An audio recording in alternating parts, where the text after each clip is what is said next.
Hello everyone, this is Jeff. We're back today. We're going to bleed the brakes and service the clutch assembly on this 348. It's the same reservoir. It's up in the front here. You just pull this little panel off over here, and like I said, it's the same reservoir. We're going to do the brakes first though. Mark's here with me today, and we're going to go ahead and use .4 fluid on this, and we're going to use this bleeder that we use, this system that pressurizes the system. We used it on the 360 video. It worked pretty good. He's got it right there. We're going to use that, pressurize the system, and then go to the furthest brake assembly on the car, which is the right rear. We've got a jar here with fluid in it, but really don't need that since we're using that pressurization system. We're going to do both bleeders. So anyway, like I said, we're going to put some fluid in that unit there, and then put a positive pressure on the reservoir up there, which is, we're only going to put in like 15 psi at the max. So you don't want to go too crazy, you'll blow the lid off that thing, and then you'll have fluid all over. So you don't want that, because that'll eat your paint up.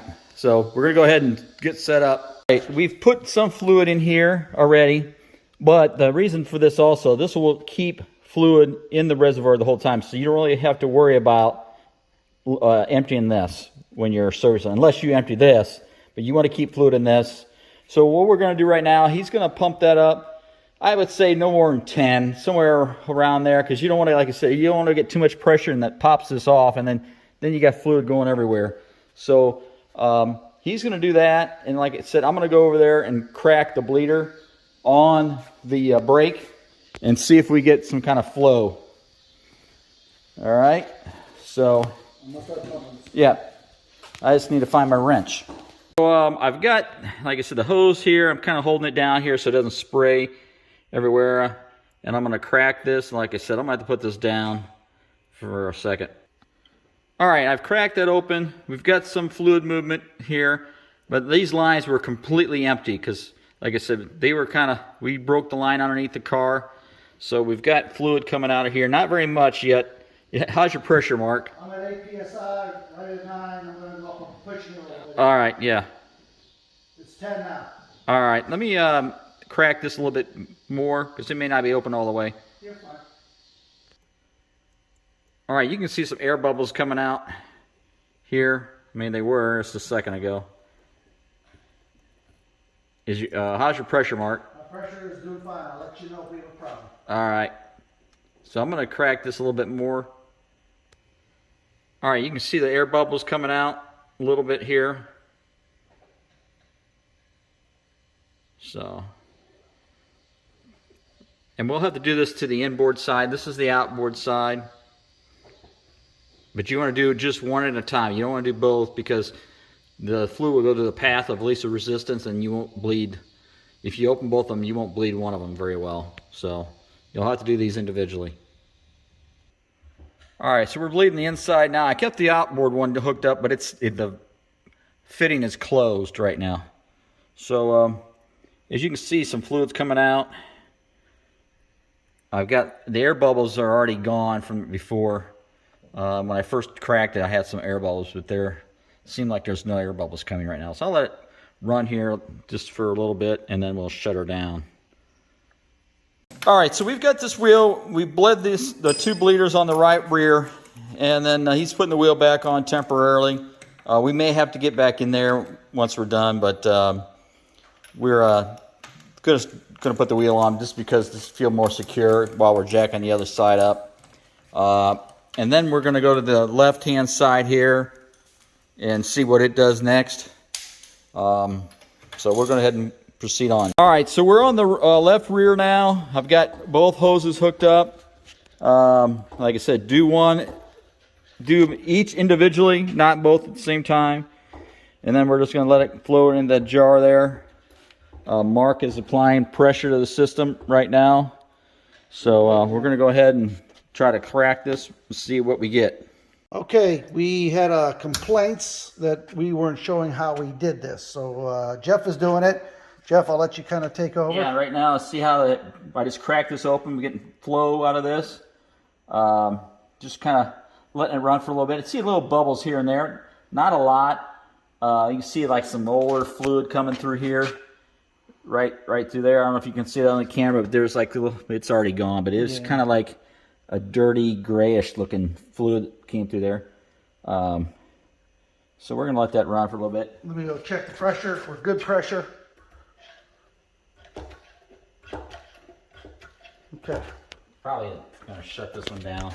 All right, we've got this one all closed up again and bled, so hopefully this won't have to be bled anymore. But I mean, if we have to, we have to.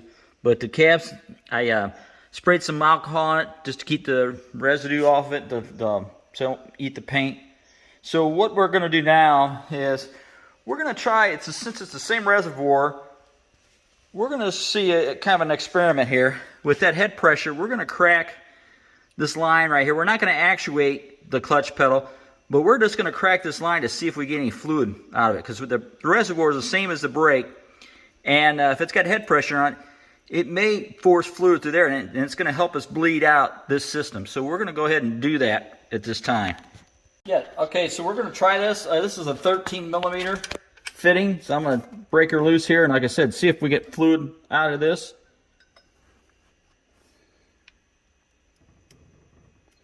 Man. You're tightening, right? No, lefty loosey. But you're looking up. Yeah, you're right, correct. Oh, we got something out of there. Got some fluid. See, look at that, some air. Look at that. Lots of air. Look at that, lots of air. So a lot of nasty looking fluid too. It's coming. Stinky fluid. Oh, let's see, it's dark.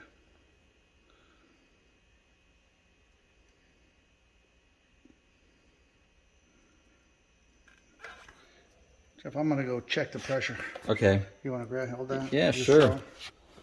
Yeah, so this is some dark fluid here. It's getting cleaner. He's going to check the reservoir right now. Are we running out of fluid, Mark? We're all right. We're fine. We're getting lower, but we're doing all right. All right, because there's a lot of fluid coming through here. Okay. Yeah, it's coming out pretty fast. Yeah. So it's cleared up now. Let me shut her down. All right. I'll come get the phone. All right, it's off. So, until we are getting low on fluid. Yeah. Just because we don't have any more. Yeah, that's Make sure we use this one. All right, so we're going to tighten this back up, and then we'll have to do this later on. But that was a good, hopefully that'll help us out quite a bit, because we've got a lot of nasty fluid out there. So we're going to tighten that back up, and then really won't mess with this too much more until we get the clutch, parts in. And because I don't know if we push the pedal down and push this throw-out bearing, if that's going to cause an issue there. So don't really want to do that at this point. So we're going to go ahead and start the brakes on the front. All right? Okay, so we're done bleeding the clutch here for now. Like I said, I really don't want to mess with that until we get the rest of the parts for that. So Mark's putting the left rear on, and then we're going to go ahead and do this process on the front right and then the front left. So we want to do the front right since it's further away from the reservoir. So there's no sense of showing each brake. It's the same process. So like I said before, you just keep your fluid level in your reservoir consistent. I mean, make sure it doesn't run out. And then we're going to bleed the rest of these and then continue on. All right. So we bled the front, both wheels. Everything's bled at this point. We've got fluid in a reservoir. It's a little high, but we've put the cover back on. We're not done here yet because, like I said, we're going to bleed the clutch, and it's the same reservoir. So we're really, at this point, done with the brake bleeding on this 348. So as long as the pedals and everything feel good, we've got to cycle the pedals though. I really kind of want to do that once the car is running, but we've got to do a few things. So we're going to have to revisit this brake bleeding just briefly.